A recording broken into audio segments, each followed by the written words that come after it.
அதிகாரிகளுக்கு லஞ்சம் கொடுக்க முயன்றதாக நம்மளோட இந்தியா பணக்காரான கௌதம் அதானி அவர் மேல அமெரிக்கா வழக்கெல்லாம் போட்டிருக்காங்க. அது என்ன வழக்குன்னு சொல்லிட்டு பல விஷயங்கள் இந்த வீடியோல பார்க்க போறோம். மறந்துடாம இந்த மாதிரி நியூஸ் எல்லாம் தெரியணுமா என்னோட சேனலை சப்ஸ்கிரைப் மட்டும் பண்ணிக்கோங்க.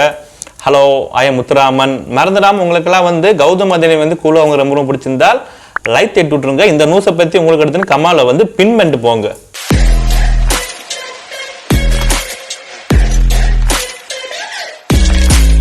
அமெரிக்காவில் மோசடி செய்ததாக இந்திய கோடீஸ்வரர் கௌதம் அதானி மீது குற்றம் சாட்டப்பட்டுள்ளது. ஒரு ஒப்பந்தங்களுக்கு பெறுவதற்கு அதிகாரிகளுக்கு மினிமம் எவ்வளவு லஞ்சம் கொடுத்திருக்காருன்னா $250 மில்லியன் லஞ்சம் கொடுத்ததாகவும் அதை மறைக்க திட்டமிட்டதாகவும் அவர் மீது அமெரிக்காவில் வழக்கு போடப்பட்டுள்ளது. நியூயார்க்கில் புதன்கிழமை அன்று தாக்கல் செய்யப்பட்டுள்ள இந்த குற்றவியல் வழக்கு இந்தியாவின் ஒரு பணக்காரான ஒருவரான 62 வயதான கௌதம் அதானிக்கு பெரிய ஒரு பின்னடைவாக பார்க்கப்பட்டுள்ளது. இதன் தாக்கம் துறைமுகங்கள், விமான நிலையங்கள், புதுப்பிக்கத்தக்க ஆற்றல் என நீண்டிருக்கும் அவரது வணிக பேரரசு மீது இருக்கிறது. குற்றப்பத்திரிகையில் 20 ஆண்டுகளில் $2 பில்லியன் அதிகமான லாபம் ஈட்டும் என எதிர்பார்க்கப்படும் என புதுப்பிக்கதாக ஆற்றல் நிறுவனத்துடன் ஒப்பந்தங்களை பெறுவதற்காக அதானியின் தேரி அவரது மூத்த நிர்வாகிகள் இந்திய அதிகாரிகளுக்கு பணம் செலுத்த ஒப்புக்கொண்டதாக வழக்கறிஞர்கள் குற்றம் சாட்டி உள்ளனர்.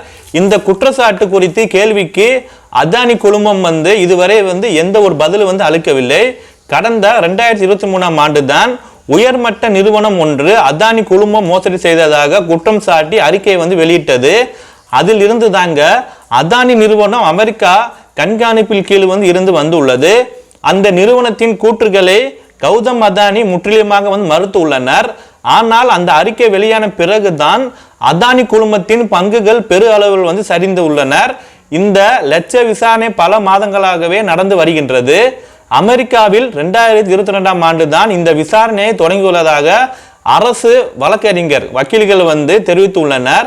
அதானி குழும அதிகாரிகள் அமெரிக்க நிறுவனங்கள் உட்பட்ட பல தரப்பிலிருந்து கடனாகவும் சரி பத்திரங்களாகவும் சரி மூலமாகவும் $3 பில்லியன் நிதி திரட்டியதாகவும் அந்த குற்றச்சாட்டில் கூறப்பட்டுள்ளது.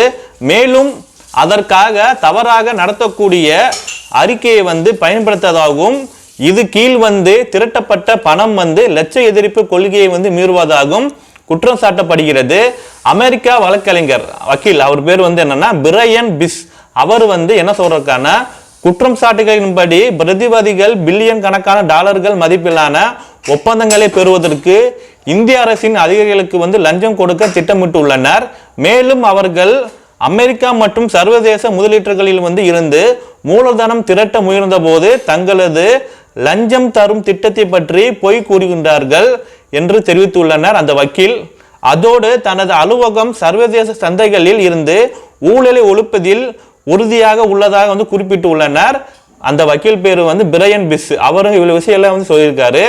இதை தவிர நமது நிதி சந்தைகளின் நண்பத்தன்மைகளை பணயம் வைத்து லாபம் பார்க்க விரும்புகளிடம் இருந்து முதலீட்டர்களுக்கு பாதுகாக்கப்பட வேண்டும் என்று அவர் கூறியுள்ளனர்.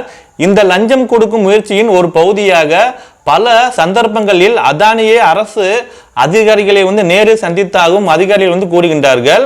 பிரதமர் நரேந்திர மோடியின் நெருங்கிய ஒரு நண்பராக கௌதம் அதானி கருதப்படுகிறாப்ல. அதானி தனது அரசியல் தொடர்புகளில் மூலம் பயனடைவதாக நீண்ட காலமாக அவர் மீது எதிர்கட்சிகள் குற்றம் சாட்டிய வருகின்றார்கள். இருப்பிலும் அதானி இந்த குற்றச்சாட்டுகளை முற்றிலுமாக மறுத்தெல்லாம் வராப்புல. நான் அந்த மாதிரி பண்ணலன்னு சொல்லிட்டு எந்த ஒரு பதில் தெரிவிக்காம மறுத்தெல்லாம் வராப்புல கௌதம் அதானி அவரு. அமெரிக்கா வழக்கறிஞர் பதவிகள் அந்த நாட்டின் அதிபராக நியமிக்கப்படுகின்றது. அமெரிக்கா நிதித்துறையை மாற்றியமைப்பதாக உறுதியளித்து வெள்ளை மாளிகையான தேர்தலில் ரொனால்டு ட்ரம்ப் வெற்றி பெற்ற சில வாரங்களுக்கு பிறகுதான் இந்த சம்பவம் சரி இந்த விவகாரம் வெளிச்சத்துக்கு வந்துள்ளது. கடந்த வாரம் ட்ரம்பின் தேர்தல் வெற்றிக்கு தனது சமூக ஊடக பக்கத்தில் வாழ்த்து தெரிவித்தோடு அமெரிக்காவில் $10 பில்லியன் முதலீடு செய்வதாக கௌதம் அதானி உறுதியளித்திருக்காப்புல. மறந்துடாம இந்த நியூஸை பத்தி உங்களுக்கு கமெண்ட்ல பின் பண்ணிட்டு போங்க. இந்த மாதிரி நியூஸ் எல்லாம் தெரியணுமா என்னோட சேனலை சப்ஸ்கிரைப் மட்டும் பண்ணிக்கோங்க.